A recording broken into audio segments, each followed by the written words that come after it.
Pengertian harga diri rendah adalah tidak berharga, tidak berarti, dan rendah diri yang berkepanjangan akibat evaluasi negatif terhadap diri sendiri dan kemampuan diri.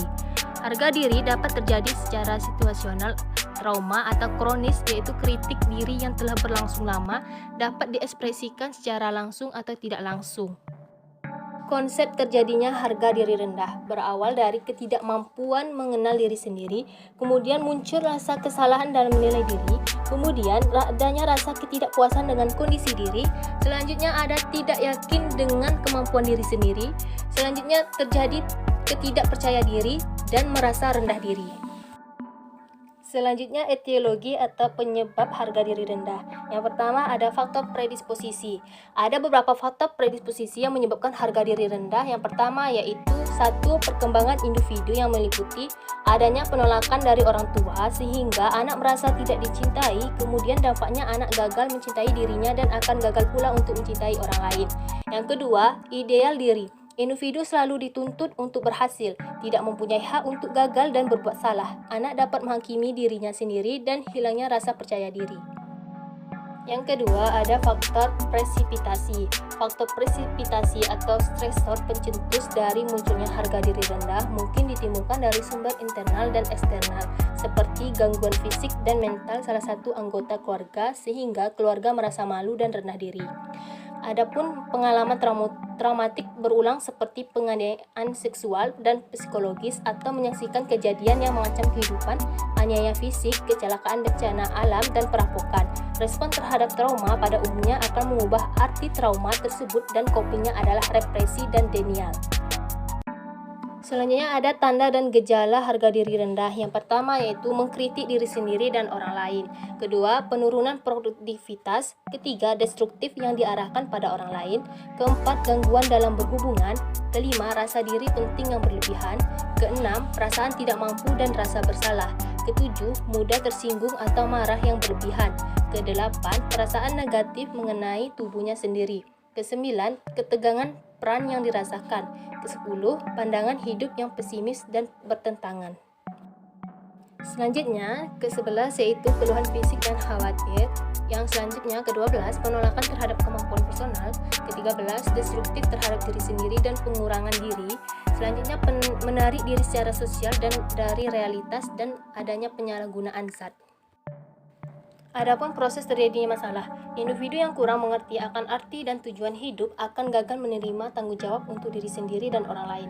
Stresor yang mempengaruhi harga diri rendah dan ideal diri adalah penolakan dan kurang penghargaan diri dari orang tua dan orang yang berarti. Pola asuh yang tidak tepat. Harga diri rendah dapat terjadi karena adanya kegagalan atau berduka disfungsional dan individu yang mengalami gangguan ini mempunyai coping yang tidak konstruktif atau copingnya maladaptif.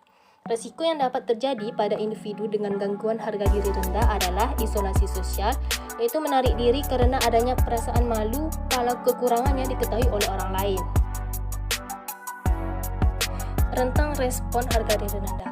Harga diri rendah merupakan komponen episode depresi mayor di mana aktivitas merupakan bentuk hukuman atau punishment. Depresi adalah emosi normal manusia, tapi secara klinis dapat bermakna patologik apabila mengganggu perilaku sehari-hari, menjadi pervasif dan muncul bersama penyakit lain. Adapun tanda dan gejala yang dimunculkan sebagai perilaku telah dipertahankan dalam waktu yang lama atau kronik, meliputi mengatakan hal yang negatif tentang diri sendiri dalam waktu lama dan terus-menerus, mengekspresikan sikap malu, minder, rasa bersalah, kontak mata kurang atau tidak ada, selalu mengatakan ketidakmampuan atau kesulitan untuk mencoba sesuatu, bergantung pada orang lain, tidak asertif, pasif, dan hipoaktif, bimbang dan ragu-ragu, serta menolak umpan balik positif dan membesarkan umpan balik negatif mengenai dirinya. Selanjutnya ada mekanisme coping jangka pendek dan mekanisme coping jangka panjang. Mekanisme coping jangka pendek biasanya dilakukan klien harga diri rendah adalah kegiatan yang dilakukan untuk lari sementara dari krisis, misalnya pemakaian obat-obatan, kerja keras, nonton TV terus-menerus. Selanjutnya ada mekanisme coping jangka panjang, antara lain adalah menutup identitas di mana klien terlalu cepat mengadopsi identitas yang disenangi dari orang-orang yang berarti tanpa memindahkan hasrat, aspirasi, atau potensi diri sendiri. Terjadinya gangguan konsep diri, harga diri rendah juga dipengaruhi oleh beberapa faktor predisposisi seperti faktor biologis, psikologis, sosial, dan kultural. Yang pertama, kita membahas faktor biologis. Faktor biologis biasanya karena ada kondisi sakit fisik yang dapat mempengaruhi kerja hormon secara umum. Dapat pula berdampak pada keseimbangan neurotransmitter di otak. Contoh kadar serotonin yang menurun dapat mengakibatkan klien mengalami depresi, dan pada pasien depresi kecenderungan harga diri rendah semakin besar karena klien lebih dikuasai oleh pikiran-pikiran negatif dan tidak berdaya. Struktur otak yang mungkin mengalami gangguan pada kasus harga diri rendah adalah sistem limbik, yaitu pusat emosi. Dilihat dari emosi pada klien dengan harga diri rendah yang kadang berubah seperti sedih dan terus-menerus merasa tidak berguna atau gagal terus-menerus. Yang kedua, hipotalamus. Hipotalamus juga mengatur mood dan motivasi. Karena melihat kondisi klien dengan harga diri rendah yang membutuhkan lebih banyak motivasi dan dukungan dari perawat dalam melaksanakan tindakan yang sudah dijadwalkan bersama-sama. Yang ketiga yaitu talamus. Talamus yaitu sistem pintu gerbang atau menyaring fungsi untuk mengatur arus informasi sensori yang berhubungan dengan perasaan untuk mencegah berlebihan di korteks.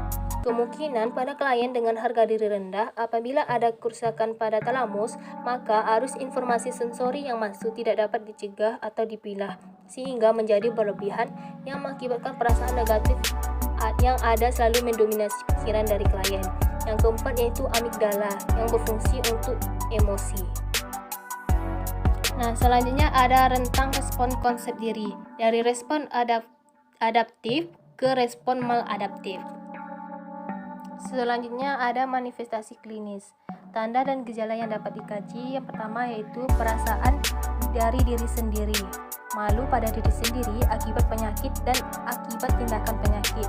Misalnya, malu dan sedih karena rambut menjadi botak karena pengobatan kanker. Yang kedua, adanya rasa bersalah terhadap diri sendiri, merendahkan martabat. Misalnya, saya memang bodoh dan tidak tahu apa-apa. Yang ketiga, gangguan hubungan sosial. Misalnya, menarik diri, percaya diri kurang, mencederai diri sendiri. Keempat, mudah tersinggung atau marah yang berlebihan. Akibat terjadinya harga diri rendah, adapun komplikasi yang terjadi, yang pertama yaitu isolasi sosial, yang kedua perilaku kekerasan, yang ketiga halusinasi pendengaran dan halusinasi penglihatan, dan yang terakhir ada waham.